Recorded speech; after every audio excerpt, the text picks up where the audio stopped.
This is just a morning walk experience. I try to get out every day and do this, and I mean, living right here, I've gone through all of these streets, and it's interesting doing this with different people because, you know, we don't have to be looking at things, but it's just at this time of day, there's such a calmness to the city. Where did you get this idea from? I had been running every day, and I was tracking everything on my watch, and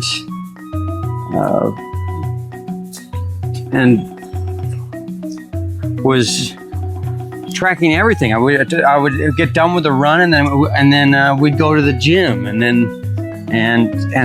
just everything was so calculated. And let's go here. Yeah, it's perfect. And I just thought, well, it would be. I want to slow down and also at the same time, I had heard. I kept hearing people say, "The city. I wish I was in nature. This city is so busy." And I just thought, I live in the city. Like there's got to be stuff to see here that I'm not noticing, and so it just transpired from there. Oh, yeah. Do you have a preference? Okay, fine. Oh, we can. Yeah, okay. But the hour, you know, most people are asleep in their beds. Well, what convinced you to do it at this time? I mean, part of that too was in Taiwan. The day starts earlier and ends earlier. You know, in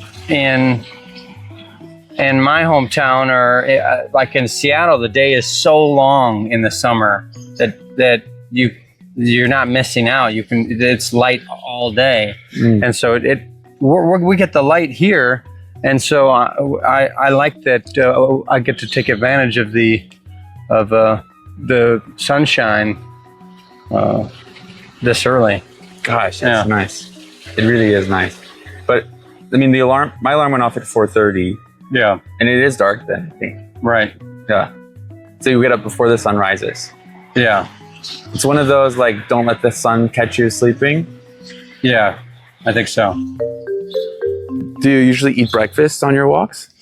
Sometimes, yeah. Just whoever I'm on the walk with kind of Dictates that? My tummy's already rumbling. Okay. But I have never walked down the street at this hour. I mean, I woke up this morning and I thought, okay, I must be going to the airport. That's the only reason I should wake up at this time. Is what your body was telling you? Yeah, my body was like, oh, I had thoughts of the airport in my mind. I was like, oh, I must be going somewhere, going on a trip. That's interesting. I guess we very much are going on a trip. We could walk to Taoyuan. I was hoping to make a mental trip, you know, mental trip. To leave the place I was at behind and to go to after this walk, I'll be in a different place. That's the idea, I guess. Okay.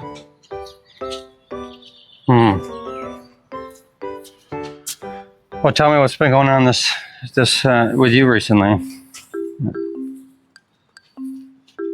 You know, it's such a simple question, but it always fills me with dread. Okay, then tell me a.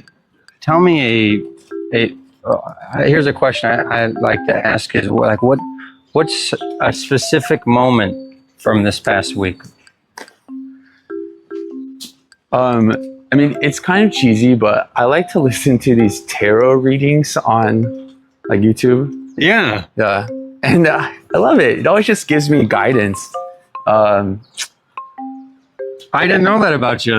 Okay. Well, because like I don't really want to believe in it because I'm like, how can this apply to? Because the one I read is like the one that he reads is for like all the people in your zodiac sign. Okay. I was like, well, how could this possibly apply for all these people?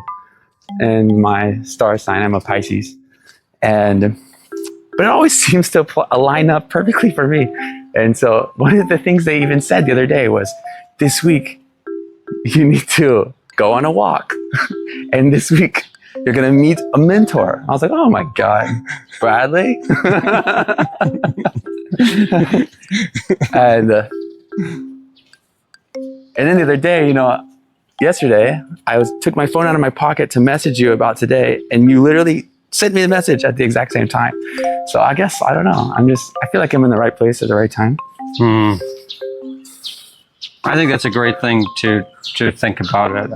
Just that there's a connection between these things. I think that can really be helpful. And now you're looking for something else? Yeah, well, I mean, I love teaching. I feel like I'm a natural teacher, and it's something I really enjoy. But now, as I'm getting into my mid-30s, I'm thinking more about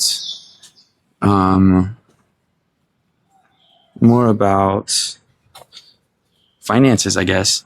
And so, like the last 12 years, I've always chosen the job that I enjoy over the job that makes money.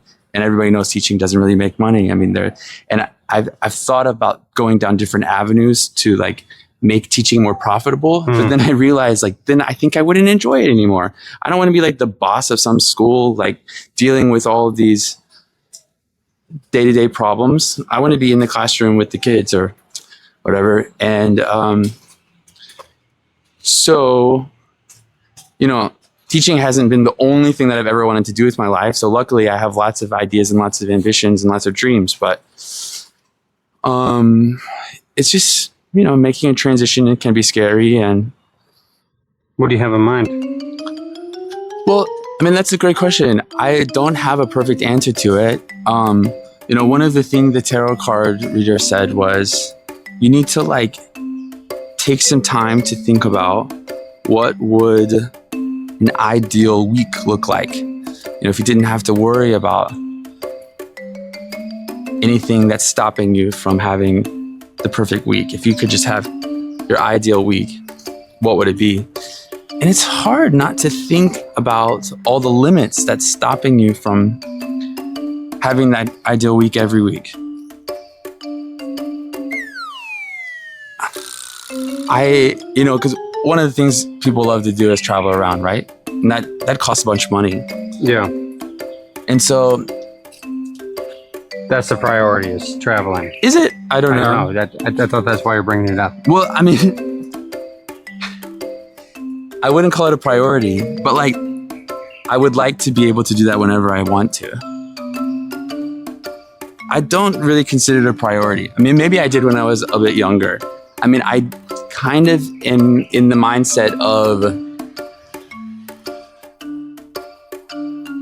I don't want to say anti-travel, but it's everybody's traveling this summer and they're all getting really excited about their vacations and stuff. Oh, okay. And I think, actually, no, I'm not interested in that right now. I really told myself, I kind of just want to stay in Taipei this summer and focus on this and figure this out. That way I can go into this next school year with a better plan. Since I have lived many places, one of the things I would do was just run away whenever I felt like there was tension. I thought, oh, well, I'll just move to another country. Maybe things are better there. And then I did that, 5-6 times. Yeah. And then it wasn't until I arrived in Taiwan where I was like, okay, if there is tension with work or with friends or confusion of what to do, I'm going to figure it out here. I'm going to make it work here. And I'm not going to go find a solution elsewhere, because something I learned was you're not going to find a solution elsewhere. You're going to have a different problem, or even the same problem might repeat itself in a different place. And you've got to resolve it here, inside, and in your environment where you're at. But it's interesting. I think you could not have made that choice until you were able to make it. The fact that you've traveled to all these different places and haven't had that lesson and now you're thinking about that. Oh, okay. So there's some work to do around discovering what it is that I'm running from, or dealing with this discomfort or something. Yeah. So, I mean, but back to this question of like the ideal week. What I mean, you have some idea of things that you would want to do. Absolutely. But it's funny, I guess, how my brain keeps going back to like finance. It's like, okay, there's an ideal week of a billionaire, and there's an ideal week of me where I'm at right now. And I think I would live them differently. I mean, one, I'm going to be on a fucking yacht in Italy. Mm-hmm. And the other one, I'm going to be in my apartment. And I can have an ideal week in both places. Yeah. So I'm not really sure which one I should be manifesting. I mean, I should be manifesting the yacht in Italy. But I don't want to upset myself because I'm very much content also just spending the week at my apartment in Taipei. So yeah, if I was just spending the week in my apartment in Taipei, I would be go on adventures like this, go into nature, exercise my body, ideally be in water or on a mountain. I like going to the club and dancing late into the morning. I'm already doing a lot of those things. Do you want to own this yacht? I don't think I think that's pretty reasonable to find yourself on a yacht. Yeah. The first thing that comes to mind is like, oh, I don't know. I think I wouldn't get along well with the person who owns a yacht. I'll have different ways of thinking about things. That's where your head went? They say the problem with having friends who have the same political views as you means that you probably don't have any friends who own boats. Oh. But I'm sure there's some nice guys with yachts. So, nice guys with yachts. Where are you? Well, that's another step. I want to try to figure out my life here so I can be free and not committed to a place and time when it comes to employment. So that way, I can go to the yacht, when I want. And actually, my little brother is a sailor, and his big dream the next couple of years is to sail around the world. And I really want to go with him and his wife. And he has a new baby as well they're going to take. And so that's really also an impetus that's helping me figure this out faster so I can go on the trip with them. Yeah. So this is a dead end here, I think. You would know.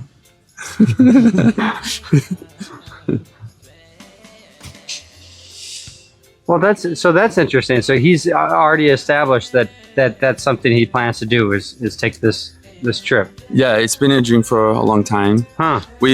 I don't how many years ago was that? Maybe 7 years ago. We sailed from Washington, D.C. down to Florida. And then that's, I guess, when we got the idea. But now he's married with a kid, a little baby, and they're going to all go together. And yeah, I just, when they're ready, I also just want to be ready to be able to join them and not have to say like, oh, I have to work Monday through Friday in Taipei. Uh-huh. Well, I think manifesting is, you're having this experience, reading the tarot, and then manifesting what you want. I think is a very powerful tool, and that's so having that to on the horizon that you're looking at is you're saying, oh yeah, it's so cute. There's a coffee shop. Oh yeah, I've never been here. Wants to go straight? What's this car doing? It wants to go this way. Where's he going? gonna squeeze. He's gonna suck in. Oh, that is a tight one.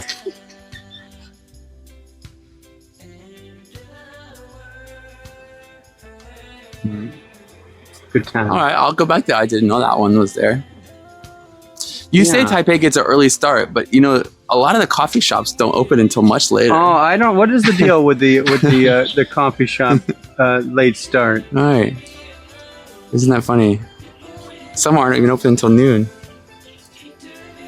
That's about the last time to have a cup is noon. Got to get in that's there. great too. Yeah, this building does such a nice job with all of the trees. I didn't see it from this angle before.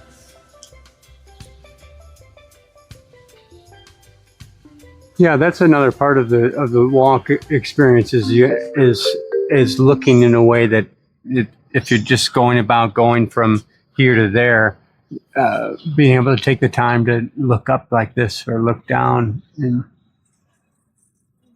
no, that's interesting. What a nice sky.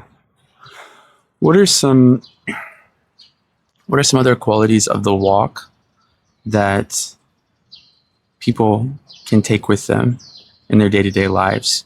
You know, maybe not everybody is able to wake up at this time and to do this walk. It's kind of like a special privilege, I think, to have this much time. So when people are just living their lives, what's something that they can learn from you in these walks that they can take with them down the street as they're walking to work? Maybe you're even commuting to work. And the thing about the walk that's really blown my mind is I've always been an interested person. I'm curious about a lot of things, but I started doing this walk and I'm noticing things that are on my block. Like I live here and I see these things, and then I start seeing them on other blocks, and I go, how did I never see this? How did I never notice the ball sack? The papaya ball sack? The papaya ball sack.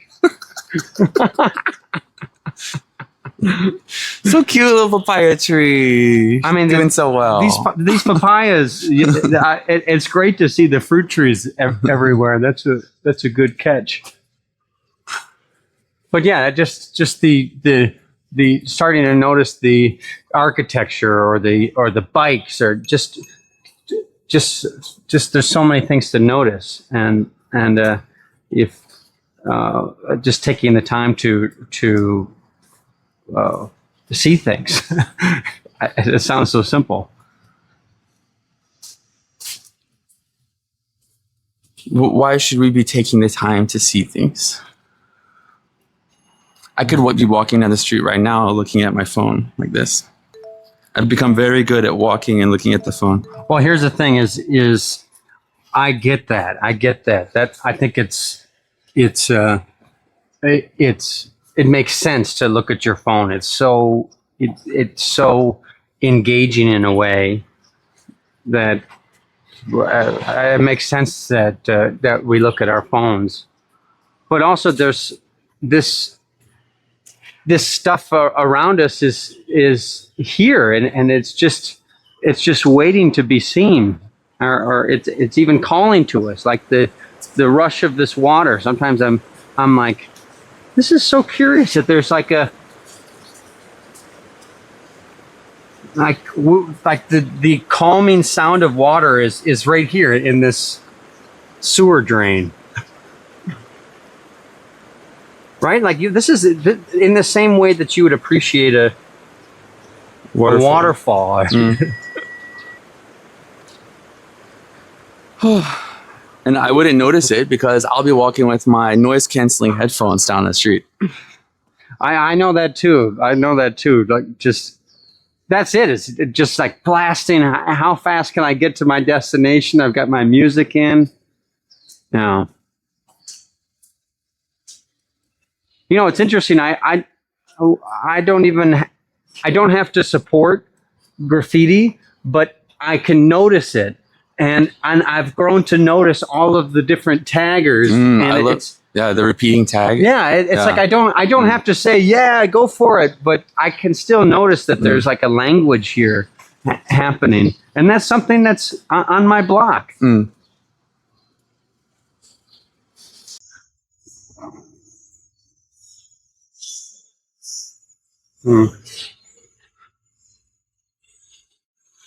Maybe we cross here. I'll go this way. I think also that something to take from the walk is that it's an opportunity to also not talk. We don't always have to talk. I feel like it's an uncomfortable thought in a social space is to be with somebody and not talk. You know, that was one of my hesitations. When you told me the hour, I thought, I have to talk at that time. Yeah, so sometimes on the walk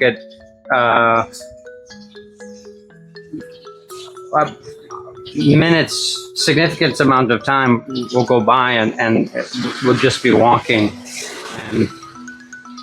And you know, we could be focused on something that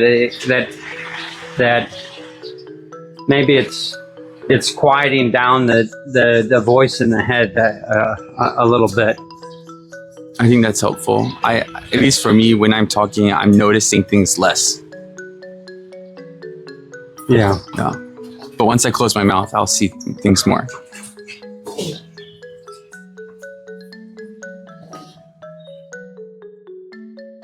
I see the blocks that I played with as a kid to build buildings and towers. You know, some were triangular, rectangular, cylindrical, and you could use them to build a building like that one. It's interesting that you say that, because on a simple level, I think about that all the time. It really is just a series of geometric shapes. But they really went in hard with the shapes there.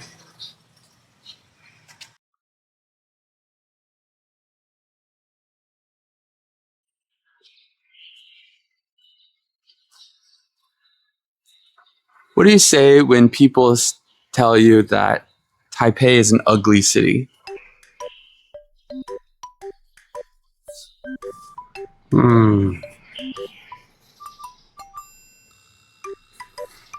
I think it's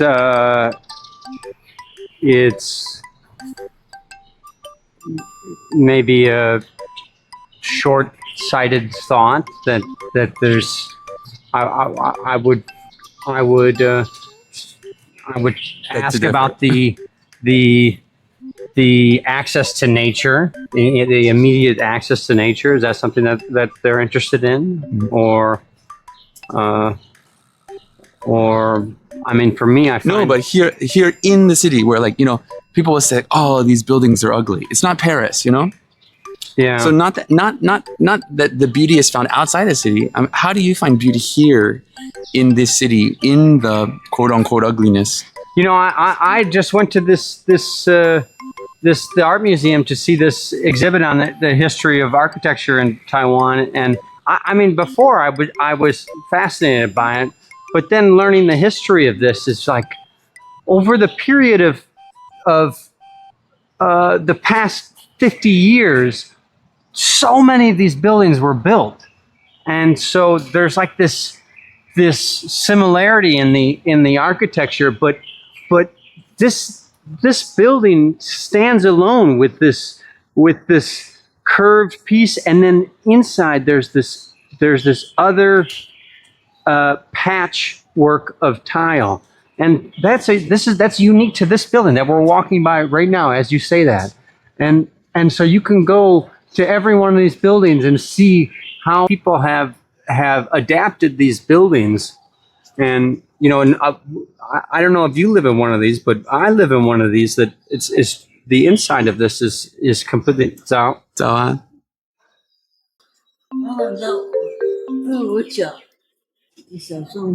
She wants to help her. OK， 你要 I'll 去 go. 哪？我是去公园。哦，他带你，他也要去。对，谢谢。我们去哪里？我是公园。公园。公园。这是我的，我要出去散步。OK， 我们帮你。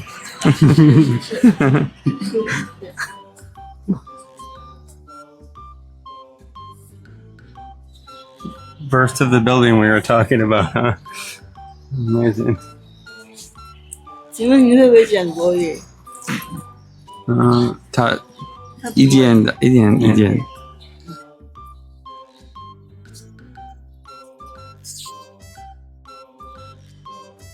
谢谢你啊，没问题。你真的很有爱心。新人做的了啊，比较安全。对啊 ，OK， 听得懂。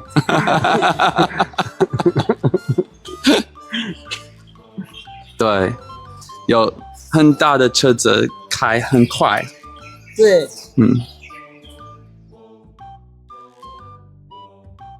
你住哪里？今天早上走路逛逛。我们都是英文老师。你是英文老师？我们教英文。那你可不可以教我写英文的？你知道怎么说早安？ Good morning. Good morning, very good. 很好。吃早餐了没？我还没吃。还没吃，我请你吃好不好？啊，哇！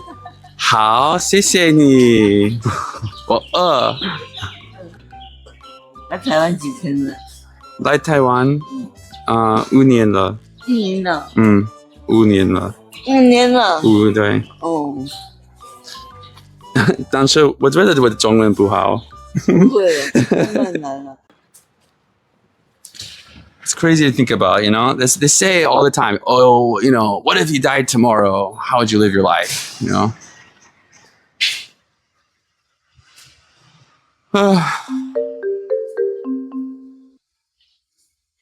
It seems so simple.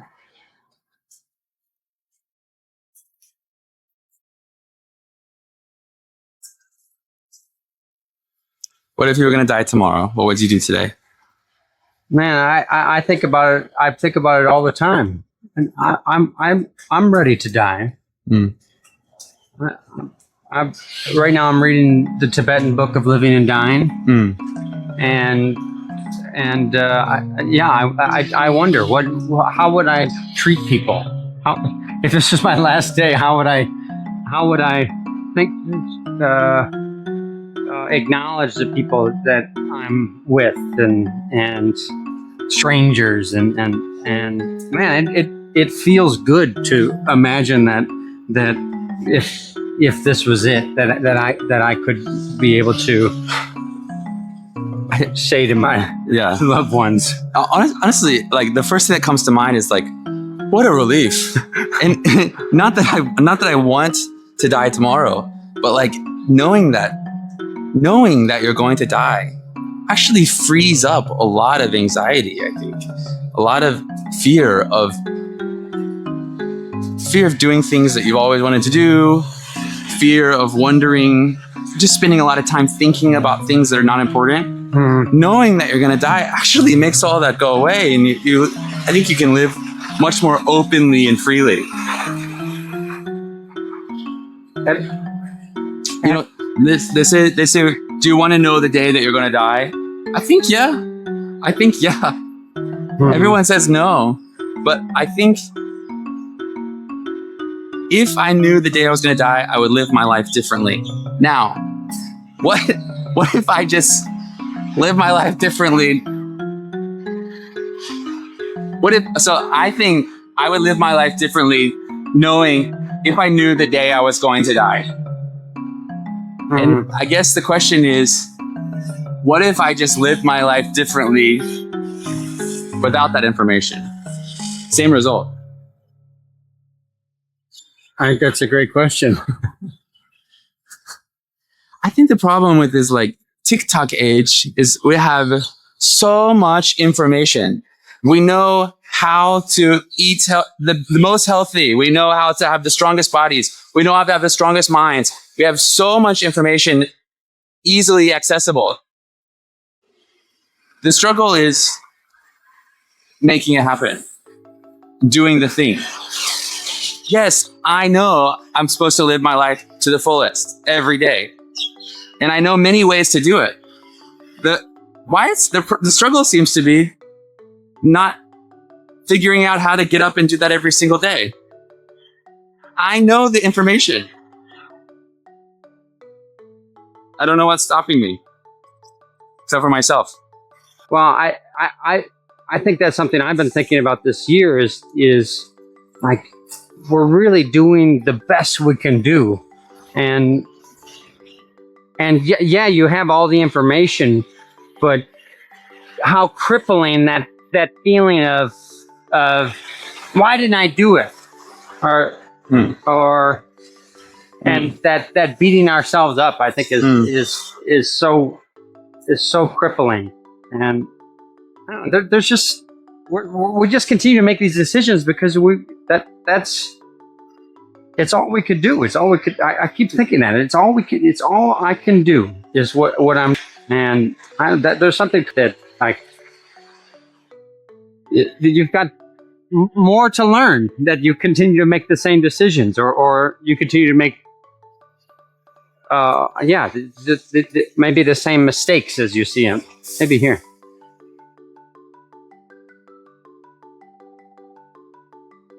You know, I think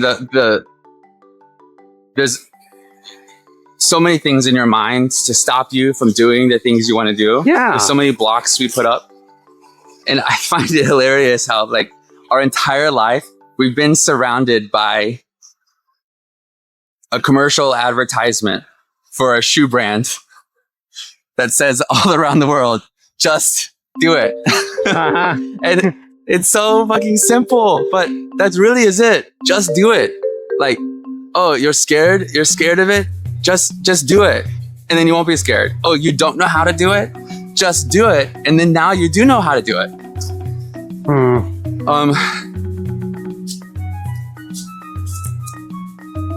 And realizing that has been very helpful to me, because I just think I spent so many years just sitting and thinking how to do it. And I'm happy to finally just do it, because it's something we used to do as kids. You just got up and did it. You know, nothing was too high, nothing was too scary, nothing was too difficult. You just did it. And then we grow up, we come up with all these little blocks of the reasons why we can't do it. And I think that's my goal this coming year, is just to attack things with that childlike vigor. Yeah.